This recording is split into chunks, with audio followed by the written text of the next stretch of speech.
الله الرحمن الرحيم ولأضلنهم ولأمنينهم ولآمرنهم فليبتكن آذان الأنعام ولآمرنهم فليغيرن خلق الله ومن يتخذ الشيطان وليا من دون الله فقد خسر خسرانا مبينا يعدهم ويمنيهم وما يعدهم الشيطان إلا غرورا أولئك مأواهم جهنم ولا يجدون عنها محيصا صدق الله العظيم. الله جل شانو فرمای ولا اضلنهم دې شیطان ویلو چې ولا اضلنهم زب خامخا ستا دا مخلوق گمراه کم خامخا بز گمراه کم دا انسانان ولا امنینهم او خامخا بدی په باطل ارزوګانو کې واچوم ولا امنینهم او خامخا بدی په غلطو خواهشاتو کې واچوم په باطل ارزوګانو کې به واچوم ولا امرنهم او دی تب خامخا زه حکم کم فلیبتکن دی به پریکي کټکۍ به پریکۍ به آذان الانعام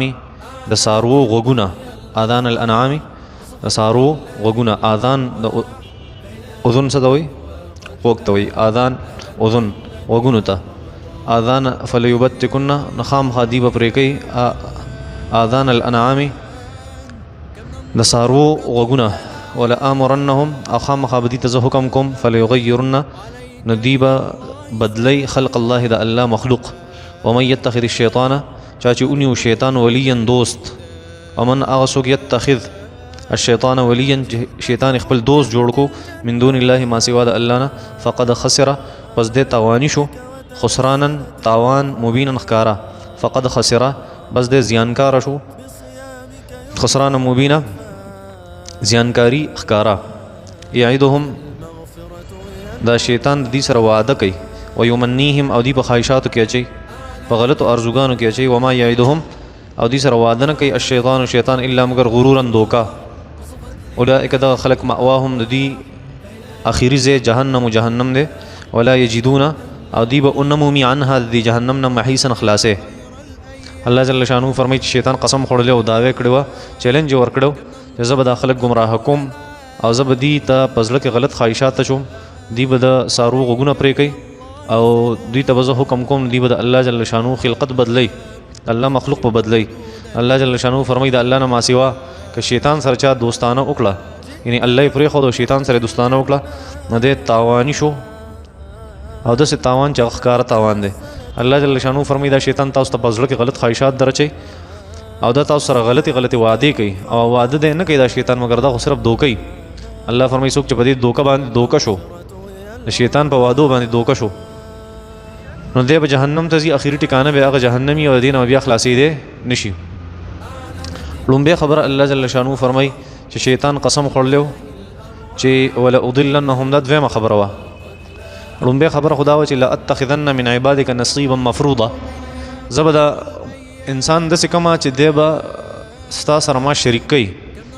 چې کومه حصہ د صدقې یا د زکات یا د منختي هغه د الله لپاره کوي نو هغه د بوتانو لپاره هم کوي د غیر الله لپاره نو د الله جل شانو سره شریکان جوړول شیطان وی دام ز قسم خورم چې ستا دی انسان او ستا د مخلوق چې تا پیدا کړی اشرف المخلوقات دی به د لزد سه گمراه حکم چې مشرک پې کم او دویم نه سبق ولا اضلنهم زب گمراه کم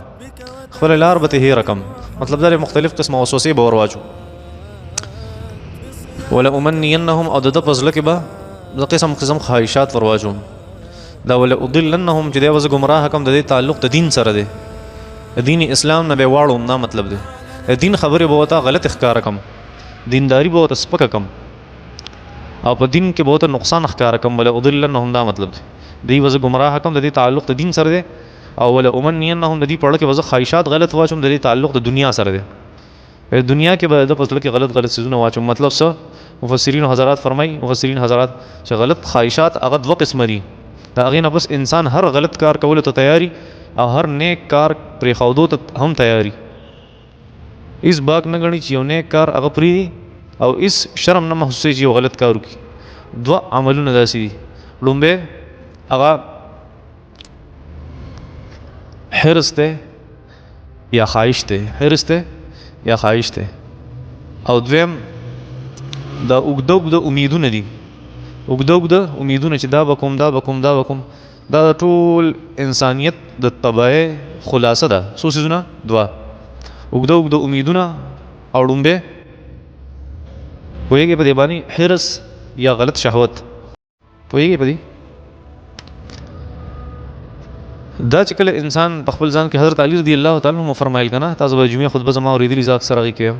وقال علی کرم الله وجهه حضرت علی سے فرمایل ایها الناس ای خلقو ان اخوف ما اخاف علیکم اثنتان زستاسو په حق کې دوه سيزونه ډېر یریږم اتباع الهوى د خپل خواهشاتو تابعداري او دغه ته حرص وي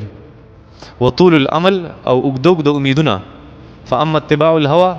اوس وجه بیانې چې ولې یریږم استاسو په حق کې دوه سيزونه فاما اتباع الهوى کوم چې د خواهش تابعداري ده نو فیصد عن الحق دا خلق د حق لارې نه منع کوي د حق لارې نه چې هغه به دي ولا اضلنهم کتاب استماوي چې ولا اضلنهم دا مطلب دی چې دین نه به دي زرا منع کم پوهیږئ په دې باندې فاما اتباع الهوى کم چې د خواهشاتو تابعداري ده نو فیصد عن الحق دا خلق د دین اسلام چې کوم حق مذهب دی د هغې نه منع کوي و اما طول الامل او هر چې د اوږدوږ د خواهشات دي نو فینسي الاخره دا د انسان نه آخرت ایری چې د انسان نه آخرت ایر شي او د دین نه ناخبر شي او د دین نه مخ واړی نو بیا د په ګناه کې څه شرم نه محسوسوي بیا خو د بې حیا شي بیا د الله جل شانه اطاعت نه کوي او مخلوق ته په آرام نقصان رسوي څه شرم په دې کې نه محسوسوي ځکه د خو دوه سيزونو شوق کوي حرص چې یو څیز بس والي حرص کوي او دویم بس دا وایي چې دا مې ټارګټ دی دا به کوم دا به کوم دا به کوم دا به کوم دا به کوم دا اوږده امیدونه دا د سړي نه آخرت ایری او هر چې د تابعداري د خواهشاتو ده نو دا انسان د دین اسلام چې حق مذهب دی د هغې نه منع کوي